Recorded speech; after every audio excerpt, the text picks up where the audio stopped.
Hello.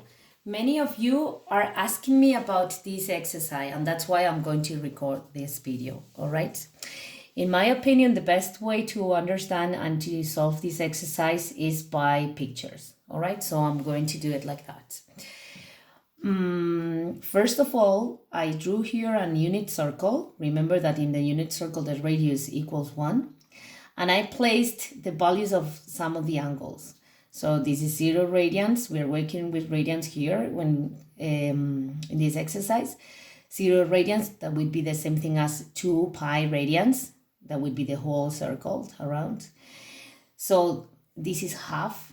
If we arrive here, half the circle, so it would be pi radians. This will be half circle, so we will be pi over 2. And this will be like pi plus pi halves, that equals 3 pi over 2. Okay, so first of all, we are going to place an angle alpha. Let's say my angle alpha equals this, okay? Remember that I can draw a right triangle here and work with trigonometric ratios. So to calculate sine of alpha, we will do opposite side, that is exactly this, over hypotenuse, that equals 1, because we are working with a unit circle. So this side will measure sine of alpha. Okay, that is a number. And for the same reason, we can calculate cosine of alpha. That would be adjacent side over hypotenuse. That equals cosine of alpha. Okay, I'm going to color them differently so we can distinguish them. So sine of alpha will be blue for us. This length is the blue side. And this will be orange. And since here I have these angles that I placed here that separate one quadrant from the next, we can rewrite these angles, these trigonometric ratios, using just the angle alpha. Okay, let's do it. Be really aware and pay a lot of attention. So we have a fraction. First, we are going to work with the angle 2 pi plus alpha. Remember that we measure the angles counterclockwise, okay? So 2 pi is here. We have to add alpha, so we are here again, okay? So my angle alpha is exactly the same angle as 2 pi plus alpha, right? So this is the easiest case. I have cosine of 2 pi plus alpha. That would be exactly the same as cosine of alpha, okay? Here. So I write cosine of alpha times. Now cotangent of 3 pi plus alpha. So 3 pi over 2, then plus alpha would be here. This is my angle 3 pi over 2 plus alpha. And we can draw the right triangle. Again, right?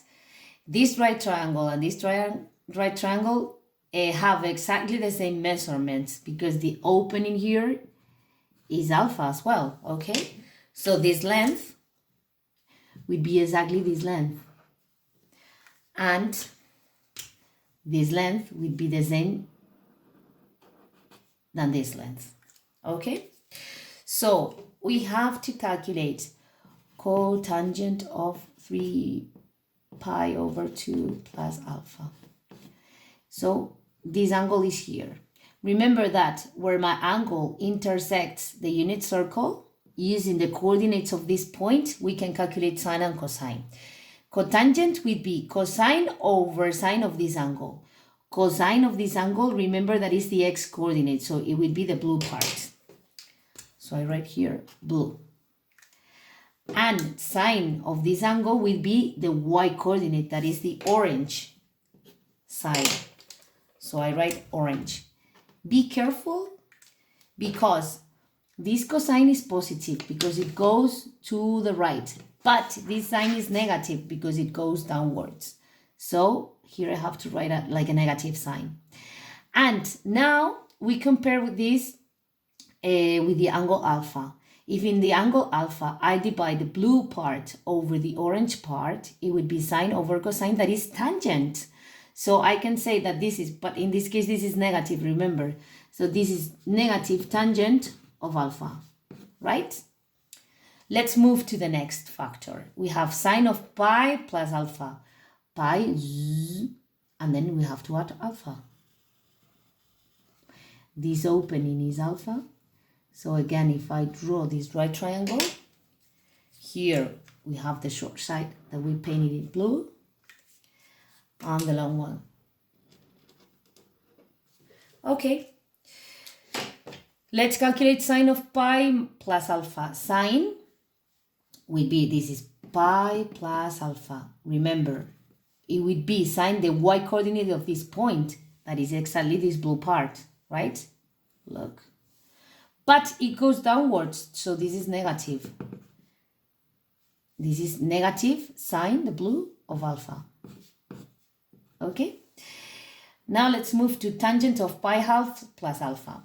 Pi halves is here, so pi halves plus alpha is here.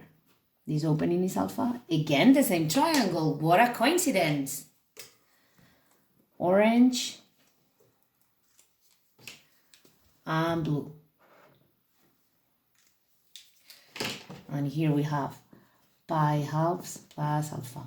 Tangent, I'll do it here because tangent and cotangent are a little bit more challenging, more complicated. So tangent of this angle would be sine over cosine. Remember that sine is the y-coordinate of this point, so sine would be the orange part. So I'll draw it here, I'll write it here. And it is positive, this sine is positive because it goes upwards. Over cosine of this angle, cosine is the x-coordinate, so it would be the blue part. Is it positive or negative? It is negative because it goes to the left. So, and here, careful because this is negative. And now let's compare to my angle alpha. So if I divide in my angle alpha, orange over blue, it would be cosine over sine, and that is cotangent. Cotangent, but negative. So here I have to write a cotangent of alpha, but negative. Don't forget about the signs. Times, and now sine of pi minus alpha. Pi is here, minus alpha. We go again to the other side, so clockwise. And here I have my angle pi minus alpha. I draw my right triangle again. Blue part and orange that is here.